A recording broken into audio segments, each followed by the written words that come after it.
சரி, ஓகே. இவ்வளோ பெரிய அவமானம் நடந்ததுக்கு பிறகாச்சு கொஞ்சமாச்சு மனசு திருந்துவாரு. நம்ம செஞ்சதில என்ன தப்பு இருந்துச்சு, என்ன சரி இருந்துச்சுங்கிறத உணர்வாரு முத்து அப்படின்னு சொல்லி பார்த்தா, அது மட்டும் நடக்கிற மாரியே தெரில.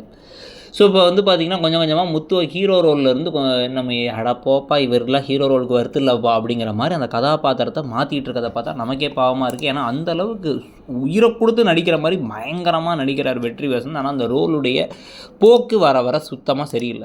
இதில இப்போ இன்னைக்கு அவமானப்படுத்தப்பட்டு அடி வாங்கினதுக்கு பிறகு இந்த செல்வத்துடைய மனைவி என்ன சொல்றாங்கன்னா, இதெல்லாம் இந்த குடிக்கிறதுக்காகவே இதெல்லாம் பண்றாய்ங்க. தேவையில்லாத செலவுன்னு சொன்னாலும் கேட்கல. பிள்ளைக்கு டியூஷன் அனுப்ப காசு குடுன்னு கேட்டா, பொண்ணுக்கு எதுக்கு படிப்பு? கல்யாணம் தானே பண்ணி வைக்க போறோங்கிறாரு. நீங்களாச்சும் சொல்லுங்கண்ணா. அப்படி நீங்க தான் இந்த இது ஃபங்ஷனே செஞ்சவரு. நடத்துறதுக்கு காரணமா இருந்தவரு. ஆனா உங்கள போட்டு இப்படி அவமானப்படுத்திட்டாங்கன்னு மனைவியே சொல்றாங்க. அப்பவும் இவருக்கு புரியல. சரி வா போலான்னு சொல்லிட்டு கிளம்பி வந்துடுறாரு சாப்பிடாம கொள்ளாம. வீட்டுக்கு அண்ணாமலை என்னாச்சு ஏதாச்சுன்னு சொல்லி கேட்டால் அதெல்லாம் ராஜ மரியாதை ரொம்ப நல்லா பார்த்துக்கிட்டாங்கன்னு சொல்லிட்டு இப்போ பொய் சொல்லிடுறாங்க மீனா.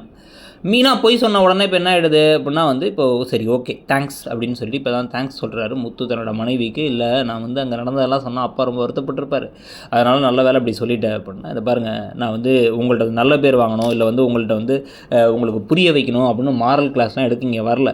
ஆனால் அவங்க ஒய்ஃபே சொன்னதை கேட்டிங்கல்ல, இது ஒரு ஆடம்பர செலவு, தேவையில்லாத செலவுங்க தான் நான் திருப்பி திருப்பி சொன்னேன், அதை நீங்கள் புரிஞ்சிக்கல அப்படின்னா, என் ஃப்ரெண்டு கேட்டால் நான் கொடுத்தேன் அவ்வளோதான் அப்படின்னு சொல்லிட்டு இவர் வந்துடுறார்.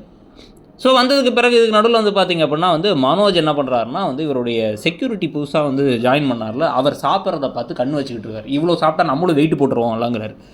நீ சாப்பிடுப்பா, சாப்பிட்டு நான் செக்யூரிட்டி வேலைக்கு போறியா? உனக்கு முடியலங்கிறதுக்கு தானே உனக்கு வேலைக்கு ஒரு ஆளை வச்சுருக்கோம், எதுக்கு தேவையில்லாத வேலையை பண்ணிக்கிட்டு இருக்கோம், வேலையை போய் பாரு. அவனுக்கு சம்பளத்தோடு சேர்ந்து இந்த சாப்பாடெலாம் கொடுக்கணும்னு சொல்லியாச்சு, கொடுக்குற அவ்வளோதான்.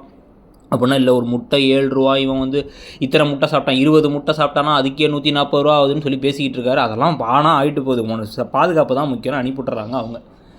அந்த சமயத்தில் பார்த்தா அந்த தினேஷ் பிஏ நேராக கிளம்பி போய் கிறிஷோட ஒரு செல்ஃபி எடுத்துக்கிறார். நீ ஒரு நல்ல பெரிய கிரிக்கெட்டராக வந்தால் உனக்கும் நானும் பழக்கம் சொல்லிக்கலாம்ல அப்படின்ட்டு. அதை அனுப்ப பயந்து போய் ரோஹிணி கால் பண்ண, நீ உன் பையனை நான் எதுவும் பண்ண போகிறதில்ல, உன் பையன் அப்படியே ஒன்றை மாதிரியே தான் இருக்கான், நீ என்ன பண்ணு, உங்கள் அம்மா வேறு உடம்பு சரியில்லாமல் இருக்காங்களாம், ஊரில் தான் இருக்கேன், நான் அனுப்புகிற லொக்கேஷனை நீ சேரு, அப்போ தான் எல்லாத்தையும் சரி பண்ண முடியும், நான் ஜெயிலில் வேறு ஒன்றை பற்றி தான் நினச்சி 2 லெட்டர்லாம் கூட உன் புருஷனுக்கு அனுப்புனேங்கிறார். ஸோ அவர் தான் எல்லா வேலையும் செஞ்சது.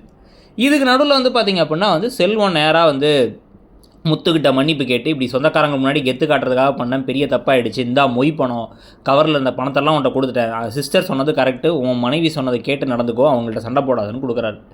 கொடுத்ததுக்கப்புறமா இதை வாங்கிட்டு உன் பிள்ளைய ஒழுங்காக டியூஷன் அனுப்பி படிக்க வைன்னு சொல்லிட்டு அந்த பணத்தெல்லாம் கொண்டு இப்போ என்ன பண்ணுறாரு முத்து, மொத்தமாக மீனா கிட்ட கொட்டிட்டு இதில் எவ்வளோ இருக்குன்னு தெரியாது வச்சுக்கோ அப்படிங்க. நான் பணத்துக்காக சொல்லலைங்க, இது ஆடம்பர செலவு, நமக்கு ரூம் கட்டுறது முக்கியமான செலவுனா எல்லாம் எனக்கு தெரியும் அப்படின்னு கோவமாக போகிறார். ஸோ கதை போகிற போக்க பற்றி உங்கள் கருத்து என்னங்கிறத சொல்லுங்கள். தேங்க்யூ.